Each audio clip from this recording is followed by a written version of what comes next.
Vamos iniciar hoje falando sobre o ambiente digital e lembrando um pouco de como era a sua estrutura e as suas aplicações.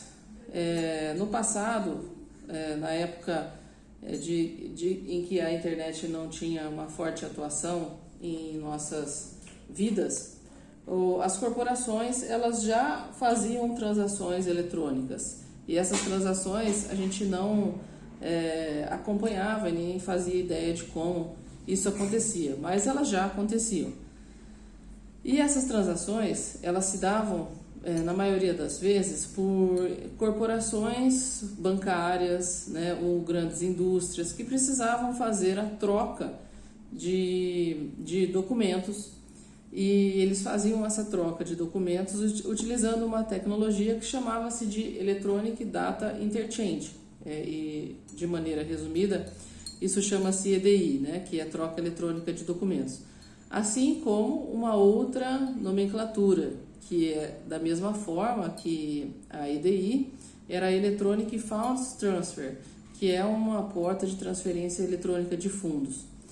Isso tudo, então, já era um meio em que as corporações utilizavam a internet para fazer seus negócios, e quando a internet era uma opção mais restrita devido a grandes investimentos, segurança, portas da tecnologia da informação.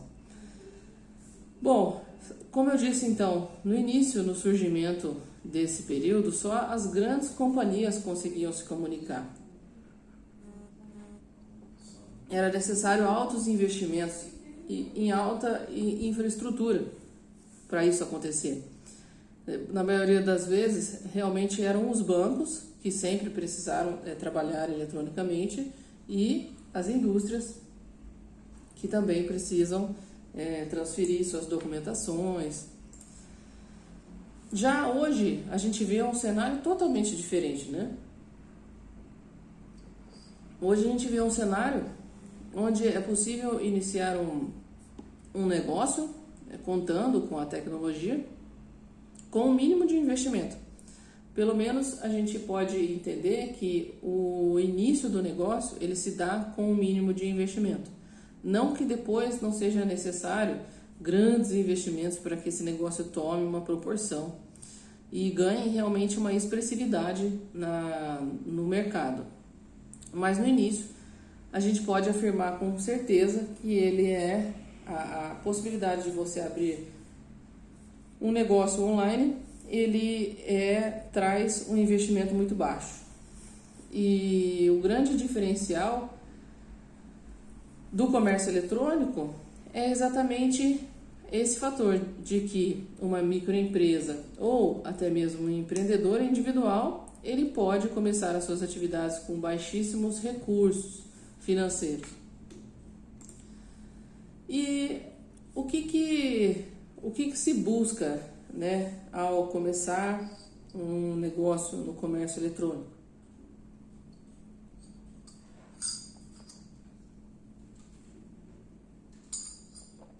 Quando a gente fala de comércio eletrônico, a gente tem que pensar numa estrutura, né? E quando a gente fala de e-commerce, a primeira visão que vem na nossa mente, logicamente, é pensar ali naquele site bonito com os produtos e as pessoas acessando o nosso site para comprar, né? Mas existe toda uma logística por trás disso, existe toda uma estrutura por trás disso. E são esses pontos que a gente vai rever no dia de hoje. O primeiro ponto, né, é a gente entender que o maior fator, a maior motivação da gente abrir uma loja é justamente ter clientes para frequentar a nossa loja. Então esse é um trabalho que se dá como, né? Como que você traz clientes para a sua loja? Quando a gente pensa no ambiente físico, a gente sabe que abrir uma loja você pode escolher uma grande avenida com fluxo de carros, com fluxo de pedestres, e você abre diariamente a sua loja, literalmente, de maneira física, né? A vitrine é aberta, as portas são abertas e você, de alguma maneira, tem ali aquele público passando em frente, aquela prospecção passiva que você já passa a fazer só de estar de portas abertas.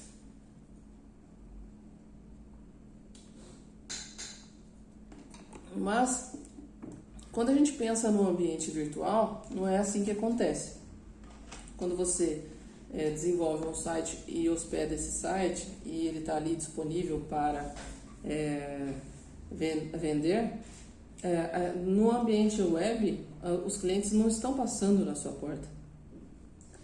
E aí que você precisa entender qual é a estratégia que você irá utilizar para que esses clientes cheguem até seu site. E isso é o primeiro ponto. Depois que eles chegam no site, o que eles vão fazer para permanecer no seu site? Ou melhor dizendo, o que você vai fazer, quais estratégias que você vai criar, como você vai operacionalizar o layout do seu site, as atratividades do seu site, para que você faça com que o cliente permaneça no seu site. Então, essa é a grande sacada. Então, é imprescindível você investir em uma navegabilidade, em uma usabilidade, assim como em uma loja física, onde o cliente, quando você entra numa loja física, você logo já pensa: aonde está a seção de produtos que eu quero? Você chegando nessa seção, tem todas as cores que eu desejo, os tamanhos, o tamanho me atende ou não me atende? É fácil chegar até essa seção? Ou eu tenho que percorrer vários caminhos, passar por vários corredores, ver diversos produtos que eu não tenho interesse de comprar? Então, a mesma analogia que a gente faz quando nós estamos numa loja física, a gente tem que aplicar para uma loja virtual. E aí, a gente tem um outro ponto muito importante nessa história toda, que é o atendimento. Quando a gente se refere a uma loja física e pensamos no atendimento que a gente recebe, como que a gente quer ser tratado, né, na loja física? Você chega na loja, você quer que um vendedor fique no seu pé ali o tempo todo tentando te empurrar um produto que às vezes nem é do seu interesse? Não. E por que eu estou falando desses exemplos? Porque tudo isso que a gente fala que acontece na loja física também tem como acontecer na loja virtual. Você tem pop-ups, você tem que aparece incentivando a compra de novos produtos, você tem uma inteligência artificial agregada no mecanismo do site, na qual você pode e deve explorar com estratégia, analisando o que é o perfil de compra daquela pessoa, o que mais ela compra, como tentar incentivar a venda de outro produto sem ser invasivo, sem fazer com que a pessoa queira sair do seu site, né? Então, o atendimento, ele envolve tudo isso. Ter um chatbot disponível para tirar dúvidas, ter um WhatsApp disponível, talvez, para tirar dúvidas, enfim. Utilizar dos recursos que estão disponíveis para fazer acontecer. Então, o cliente, quando ele está no ambiente da loja, depois que ele tirou todas as dúvidas, né, ele decide comprar. E quando ele decide comprar e ele executa todo o passo a passo para fazer a compra, é aí que entra a parte de back-office, digamos assim, da estrutura do seu site. Porque neste momento que o cliente clica em comprar, o site automaticamente ele precisa analisar se existe estoque disponível naquele momento para fazer aquela venda. Aí o cliente vai escolher a forma de pagamento e nesse período o site ele precisa estar em sincronia com todas as formas de pagamento para validar se está tudo online, se está tudo funcionando. Por quê? Porque, por exemplo, existe a possibilidade de um sistema de pagamento sair do ar. Existem vários sistemas de pagamento e muitas lojas optam por trabalhar com vários, até mesmo para ter a comodidade, de oferecer a comodidade desse cliente, de ter várias formas de pagamento para ele escolher, e muitas vezes a forma escolhida pode estar fora do ar. E toda essa tramitação, essa leitura, essa integração, o sistema ele está executando conforme nós vamos dando os nossos passos, né, para fazer a nossa compra, seja assim na loja. O sistema ele vai por trás analisando e fazendo as pontes com tudo que está funcionando ou deixa de funcionar. E logicamente apontando para o usuário, né? Bom, e quando a gente fala da loja estar fazendo uma varredura também na questão de estoque, como que ela vai fazer a varredura? A gente tem duas maneiras, na verdade, de controlar os produtos que estão dentro do e-commerce. Uma delas é ter, logicamente, os produtos cadastrados dentro da plataforma, diretamente dentro da plataforma. A segunda é ter a plataforma integrada com o ERP. O ERP, que é um software de controle de produtos, e não só de produtos, né? O ERP é um software de gestão e ele controla, um dos itens que ele controla são os produtos, e essa plataforma do e-commerce estar integrada ao ERP, fazendo o cálculo do estoque e verificando se tem disponibilidade ou não. O próximo passo da compra é confirmar o pagamento. Então, quando a gente está fazendo uma compra na internet, a gente recebe a informação ali, o produto já é quase seu, ou algo do tipo, né? Porque a plataforma ela está ali trabalhando para validar o seu pagamento como cliente, né? Ou seja, você optou por pagar por cartão de crédito, optou no parcelamento e a plataforma fez o cálculo e imediatamente ela informa.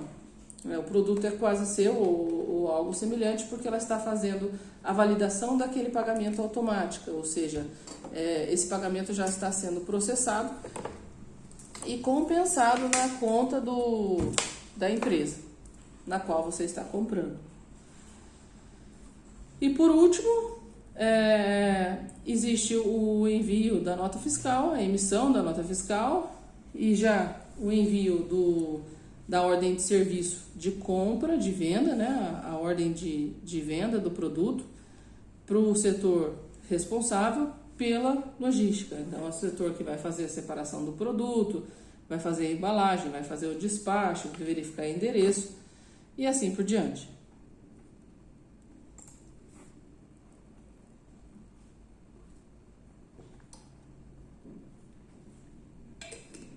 Bom, hoje em dia, há várias formas de comercializar produtos pela internet. Entre elas, a gente pode citar as redes sociais, nós podemos citar sites de classificados, leilões, marketplace e o próprio e-commerce, que é o qual a gente mais se refere aqui.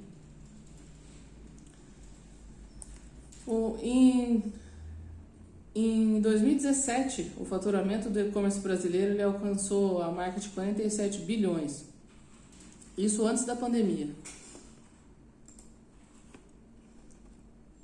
E quais são as estratégias de marketing digital que são importantes para a divulgação do produto ofertado por um comércio eletrônico?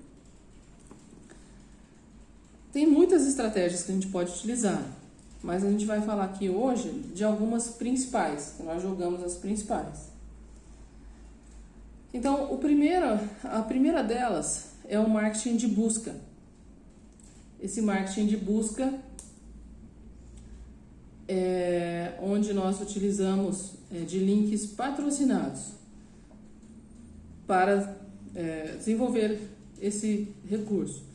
Esse marketing de busca, a gente pode fazer uma analogia de quando a gente entra na internet e faz uma pesquisa, nós estamos buscando por palavras-chave. E aí aparecem várias indicações para a gente relacionadas à pesquisa que nós fizemos. E o marketing de busca é exatamente isso, né?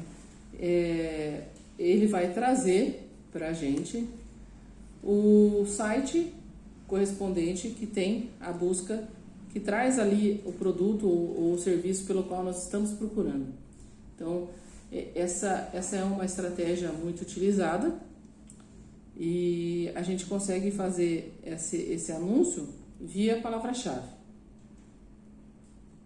Então, como que se faz isso?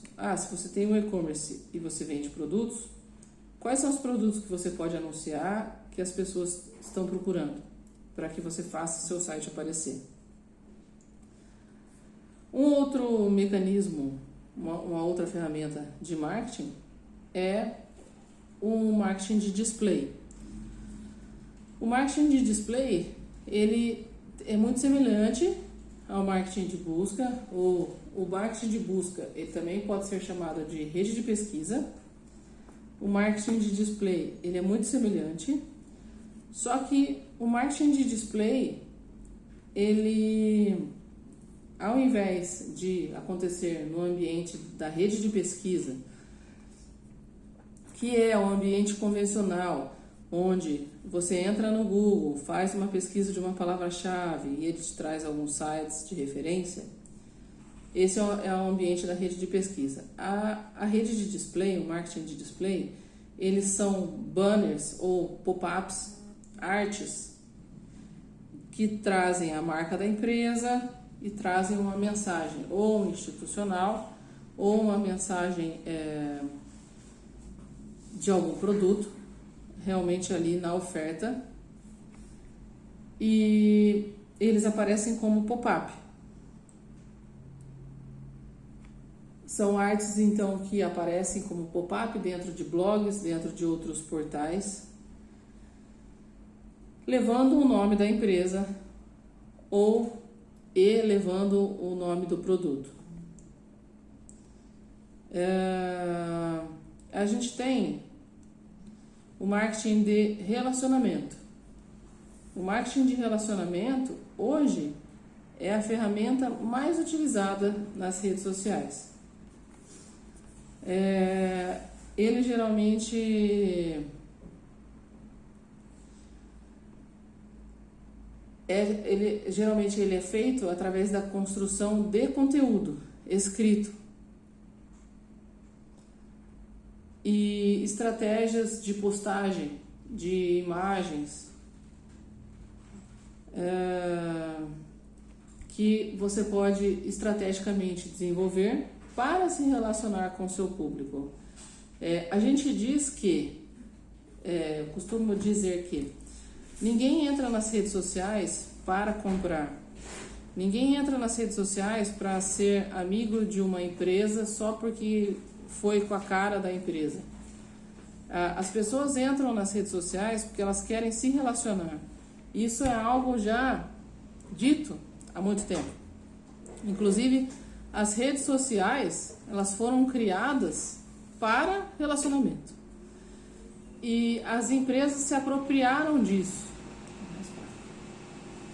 As empresas se apropriaram disso e elas têm que utilizar, se apropriar com inteligência. E isso se dá através do relacionamento com o público. Ou seja, você cria conteúdo não para vender um produto ou para vender um serviço. Você cria conteúdo para se relacionar. E como que você se relaciona sendo uma empresa? Você se relaciona através de memes, através de dicas, através de conteúdos em vídeo, podcast, tudo que você pode fornecer para o seu cliente te conhecer. E dessa maneira você cativa este público.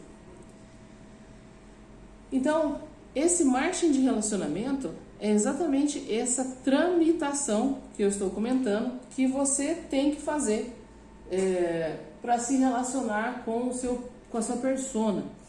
E você faz essa tramitação através da utilização do marketing de conteúdo. Por quê? Toda postagem ela carrega um conteúdo. Ela tem uma estratégia de conteúdo desenvolvida ali por trás.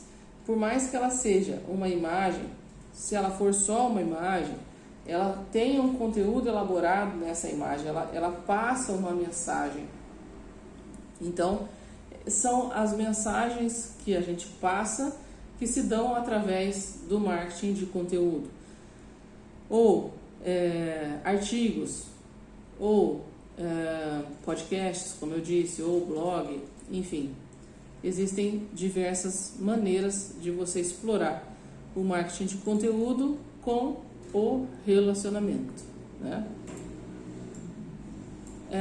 Bom, quais são então os conceitos chaves do comércio eletrônico? O comércio eletrônico ele surgiu antes do termo e-business. Hoje a gente só fala de e-commerce, né? Mas há um tempo atrás falava-se de e-business. Porém, o e-commerce ele surgiu antes do e-business.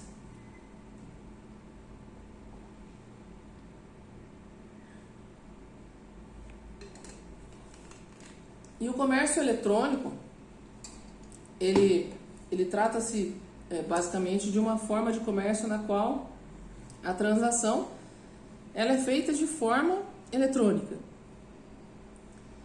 E o e-commerce ele tem que e pode ser considerado como um PDV. Ou seja, o e-commerce ele pode ser considerado e deve ser considerado como um ponto de venda.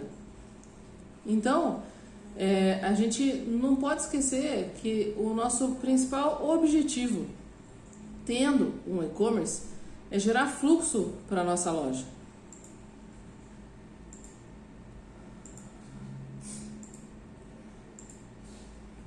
E por que a gente mencionou a questão do e-business, né? Porque o e-business ele é o nome que se dá para todo o conceito de comercialização online. Ou seja, o e-business envolve a venda eletrônica, o e-business ele envolve a administração do estoque, o e-business envolve o desenvolvimento do produto dentro do site ou dentro da loja. E quando a gente fala de desenvolvimento de produto, a gente pode pensar e deve pensar realmente na análise que um lojista precisa fazer dos produtos que têm aceitação ou não, dos produtos que têm venda ou não, dos produtos que têm um giro rápido ou dos produtos que ficam impactados em gôndolas, dos produtos que que são perecíveis, que estragam, ou produtos que são caros, que são difíceis de administrar, que tem um alto valor agregado, que envolve um risco muito grande. O e-business envolve toda a finança envolvida ao redor do projeto, do negócio e-commerce, fluxo de caixa que você precisa ter, negociação com sistemas de pagamento, negociação de porcentagens de taxa, negociações com banco, desenvolvimento de estratégias, administração de todo esse conhecimento e inclusive de RH, porque a gente precisa do ser humano. Por mais que o e-commerce seja um negócio online, nós precisamos do ser humano para operar todo este processo, né? Então, essa administração de RH, de recursos humanos, ela também faz parte do e-business em si.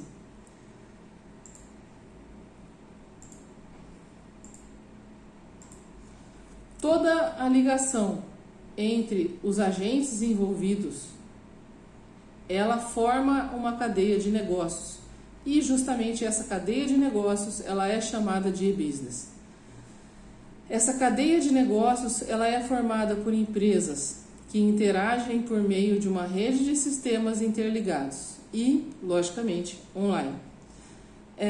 Quando a gente fala do e-business e quando a gente fala dessa cadeia de negócios formada por empresas que interagem, porque a gente está mencionando isso, porque justamente nós não estamos se referindo somente à estrutura, digamos, de back-office, né? Não somente a estrutura interna, mas também a estrutura externa. E essa estrutura externa muitas vezes envolve fornecedores, assim como numa empresa. Numa empresa comum, sem ser considerada uma empresa online, quais são os fornecedores que você se envolve? Depende muito do estilo do negócio. A empresa pode vender um produto e se ela vender um produto, ela tem fornecedores que ela precisa comprar. Ela tem fornecedores do tipo uma contabilidade, ela tem um jurídico, fornecedores que fazem parte do processo, da cadeia do negócio. E sem esses fornecedores ela não funciona. Ou ela não roda bem como ela deveria rodar, como ela necessita rodar. Assim como uma empresa convencional, um e-commerce também precisa de todas essas outras empresas para formar essa cadeia de negócio. Nós temos um autor chamado Franco Júnior que diz, né, que menciona que o e-business é como um iceberg, onde a ponta é o e-commerce, por ser a parte que é visível do negócio.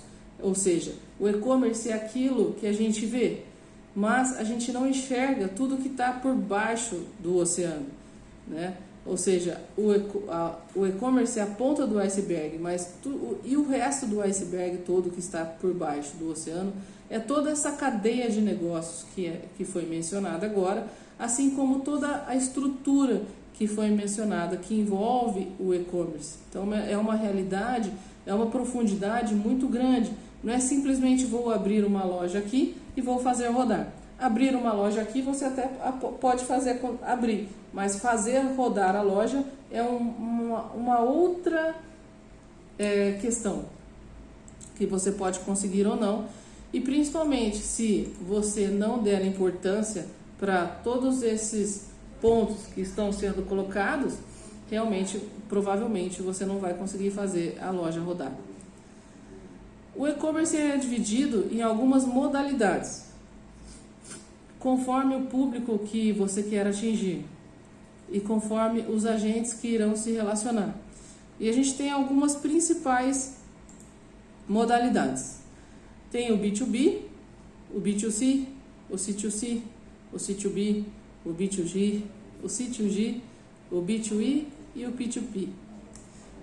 A gente já falou dessas modalidades, mas de uma maneira resumida. Aqui a gente sabe que tem negócios que vendem para outros negócios, ou seja, existem e-commerce que só vende para empresa.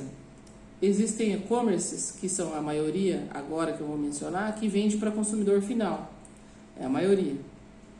Existem e-commerces que são feitos por consumidores finais e são vendidos para consumidores finais.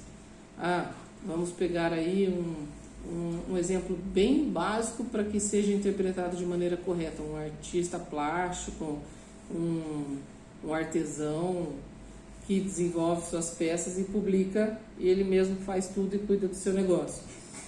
Existe o consumidor final que vende para a empresa, existe o e-commerce de empresa que vende para governo e o de consumidor que vende para governo, e também o e-commerce que vende para funcionários e o peer-to-peer, que é uma expressão utilizada quando você está numa plataforma onde você entra as duas pessoas como pessoas físicas, digamos assim, e podem ali fazer negociações que podem envolver transações financeiras pagas em moeda ou outro tipo de comercialização, tipo uma troca, algo do tipo.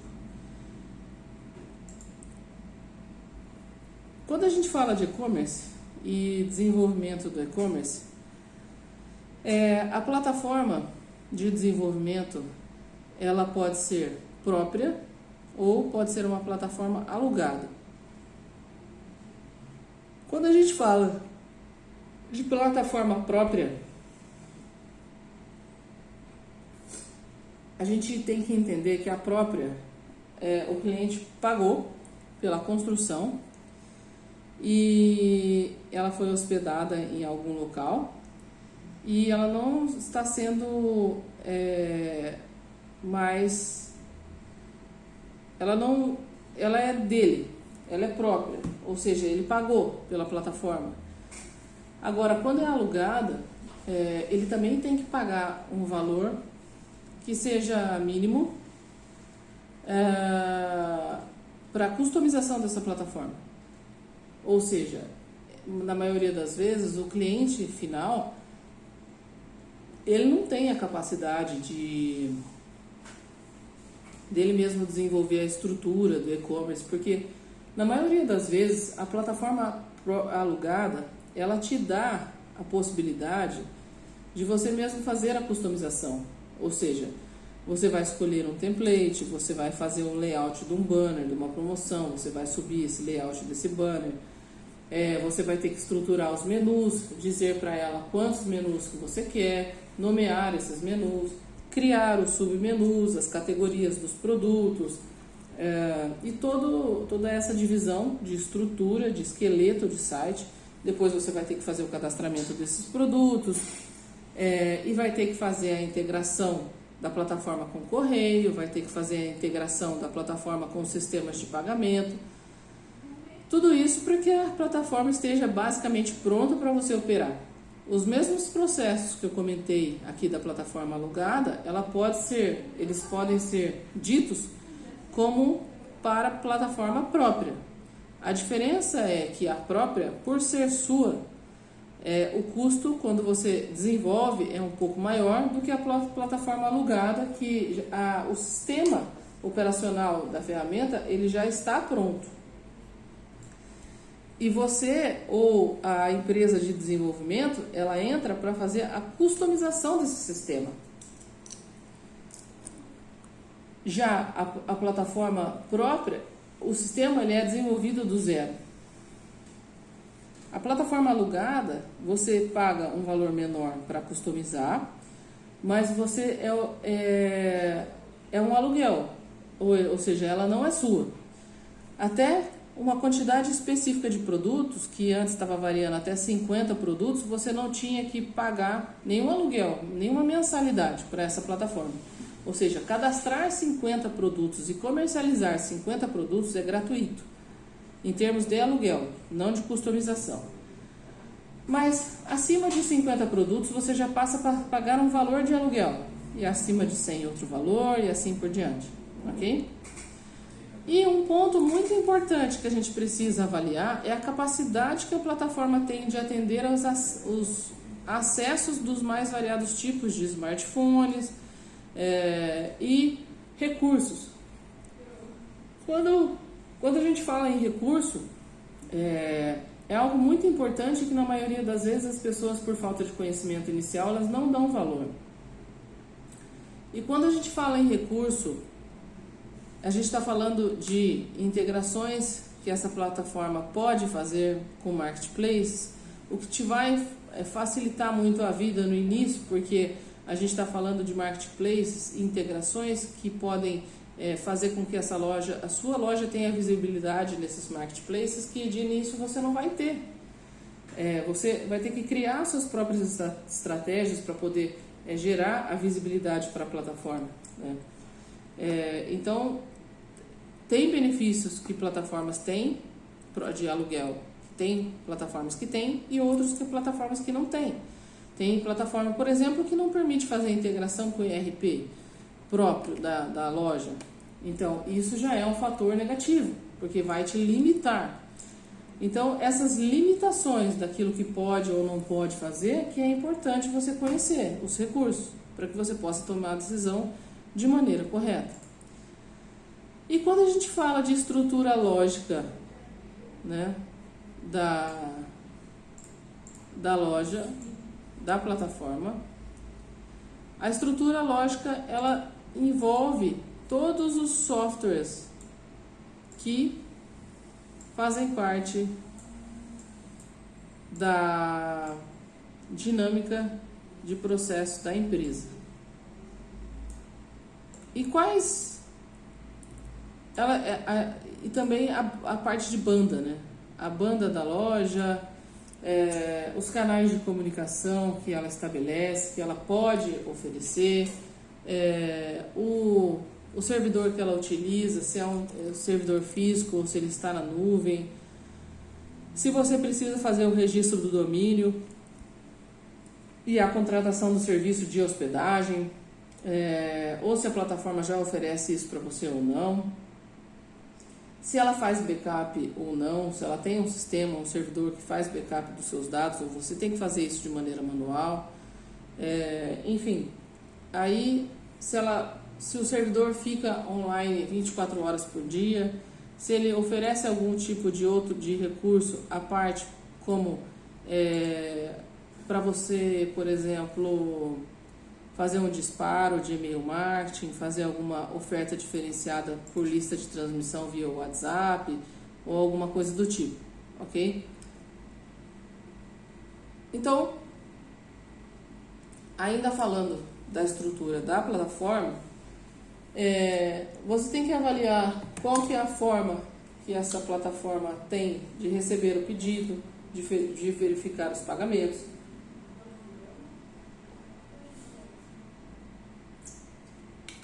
de enviar esse pedido para separação do estoque, de emitir notas fiscais, despachar mercadoria. Ou seja, não adianta só você escolher uma plataforma por custo, né? Por exemplo, tem plataforma que oferece um tracking do pedido, ou seja, um rastreio, que oferece aquilo lá para o consumidor, né? Ou seja, o consumidor ele acompanha o que está acontecendo com a mercadoria dele, quando que essa mercadoria vai ser entregue, enfim. Tudo isso é muito importante de você avaliar. E muitas vezes, quando a gente vai fazer a nossa escolha e a gente não tem esses conhecimentos, nós nem conseguimos avaliar, nem conseguimos colocar essas questões em análise, porque nós não temos o conhecimento. Nós temos um autor que é o Limeira, que em 2007 já dizia que um dos maiores desafios do comércio eletrônico é a logística de fornecimento e distribuição dos produtos comercializados pela internet. Isso independente se a empresa possui estoque próprio, terceirizado ou de parceiro, até de fornecedor, né? Porque muitas vezes você vê que hoje em dia muitos e-commerce, eles nem usam o estoque próprio, que é o caso da Amazon, por exemplo, né? Isso de uma grande empresa, mas a gente consegue já observar a movimentação do mercado. E essa movimentação do mercado, ela nos mostra que pequenas empresas ou médias empresas já estão se articulando para trabalhar com estoque que não seja próprio. Porque isso é exemplo já pelas grandes. Então, por que não seguir aquilo que os grandes estão fazendo, né?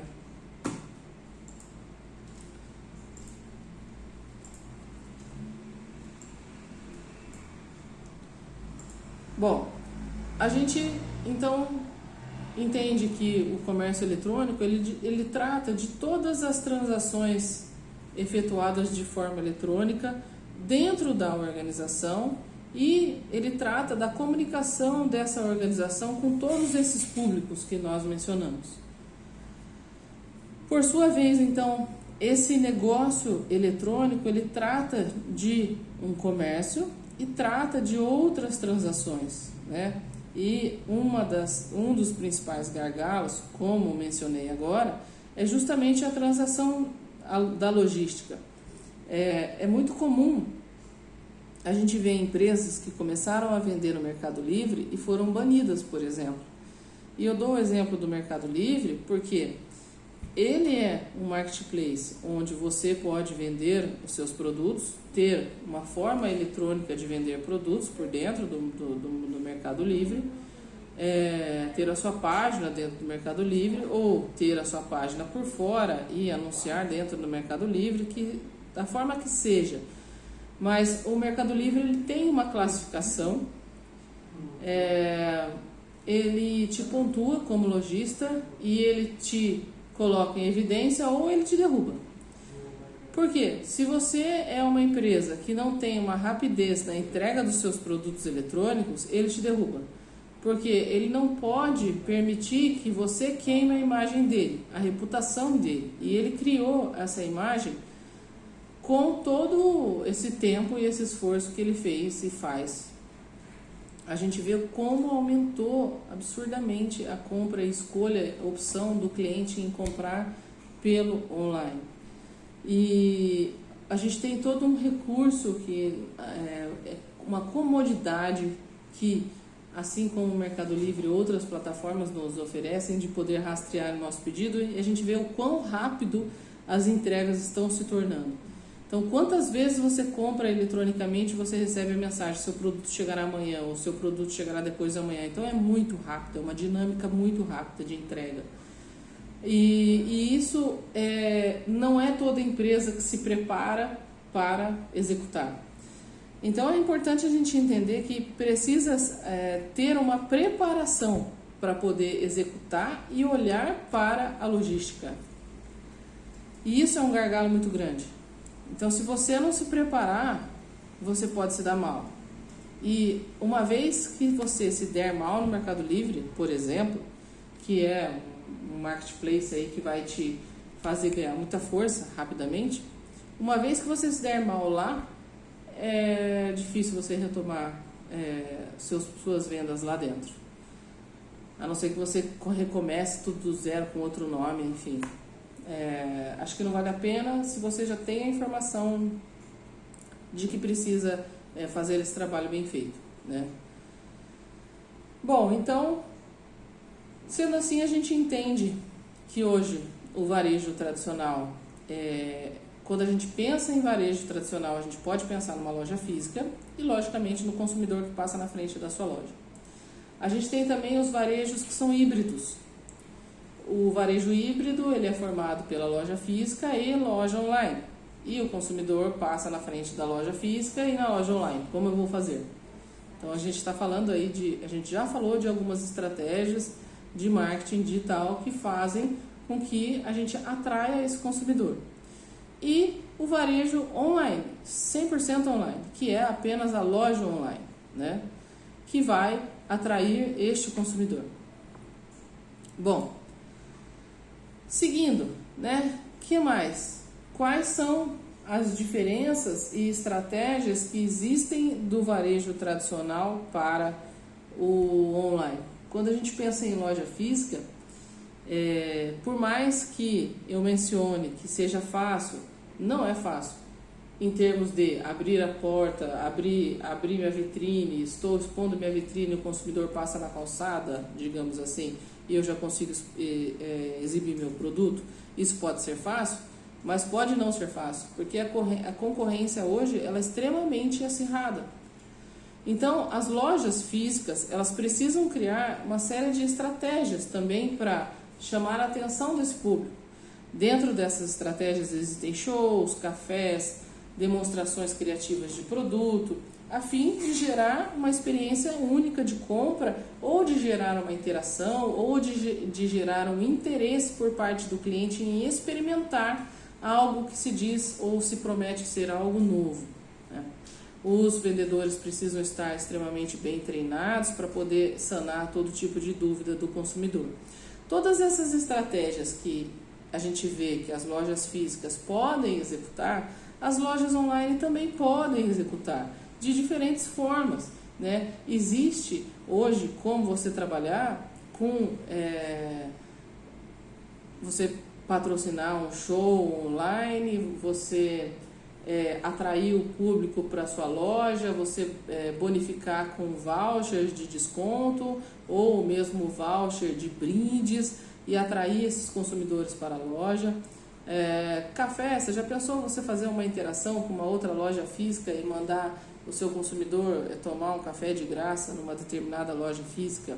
Você fazer uma venda casada, né? Compre online e retire na loja física X e ganhe um café. Enfim, são algumas estratégias de marketing que a gente está comentando aqui que você pode executar para atrair o seu consumidor online. Assim também como vale para a loja física, logicamente. E quando a gente fala de e-commerce e quando a gente fala de e-business, principalmente, quando a gente está falando do conceito do e-business, que engloba o e-commerce, a gente está falando de um conceito de uma cadeia, né? Esse é uma cadeia de fornecedores que nós falamos.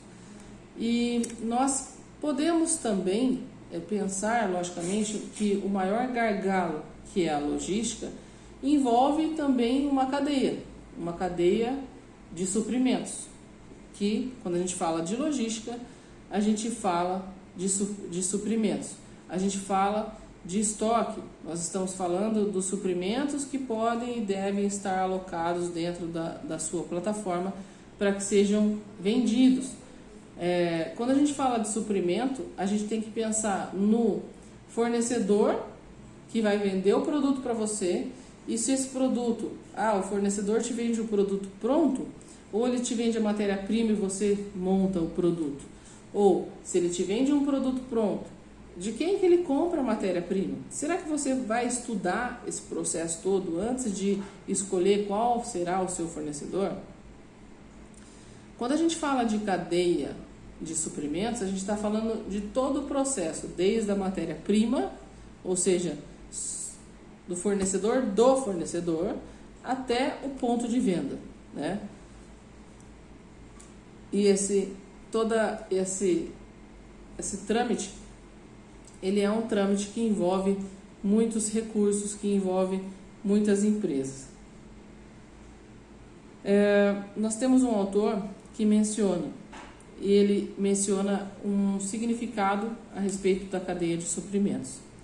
E ele menciona assim, que a cadeia de suprimentos é a integração dos processos de negócios, desde o usuário final até os fornecedores originais, primários, que providenciam produtos, serviços e informações que adicionam valor para os clientes e stakeholders.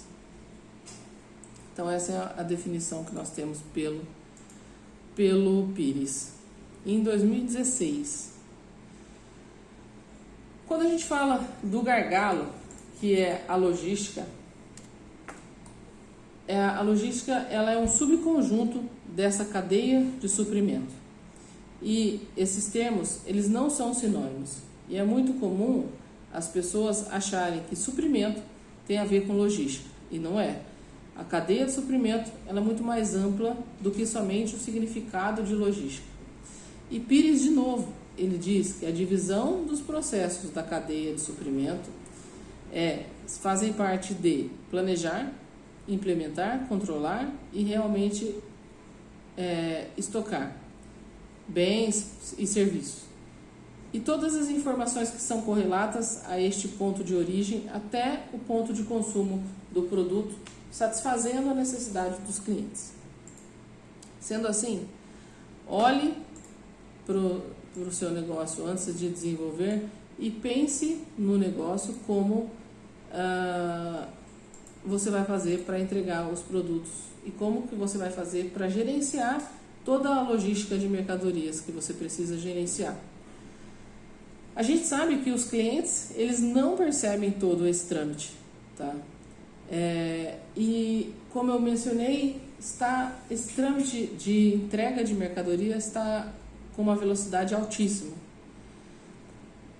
E a satisfação das pessoas, a satisfação dos compradores, ela começa a depender do serviço prestado da logística, que inicia após a identificação do pagamento de compra.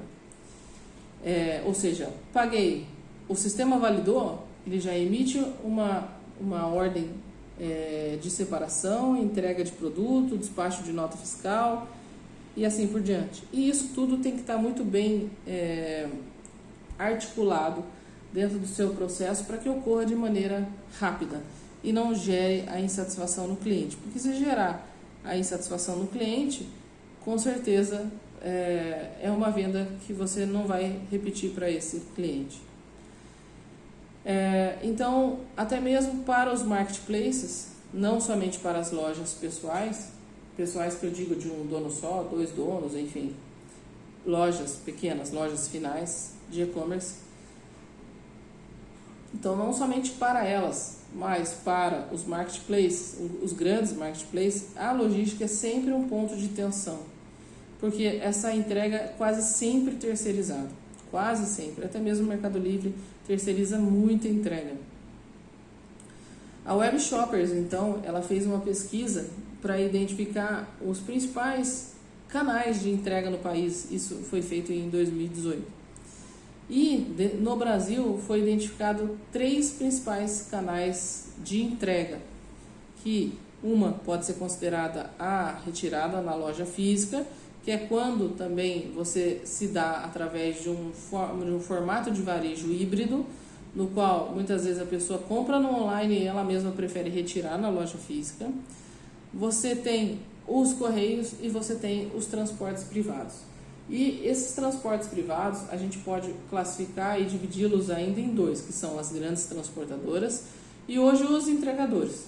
Porque quando a gente fala de transporte privado, a gente sabe que muitas pessoas como eu e você, que tem carro, que tem uma Fiorino, que tem uma Montana, que tem um furgão, que seja, estão fazendo entrega de Mercado Livre. Se fizeram disso a sua profissão. Então, esse é o principal gargalo e é o cenário que a gente tem que tomar bastante cuidado ao desenvolver o e-commerce. Com isso, eu encerro o dia de hoje aqui.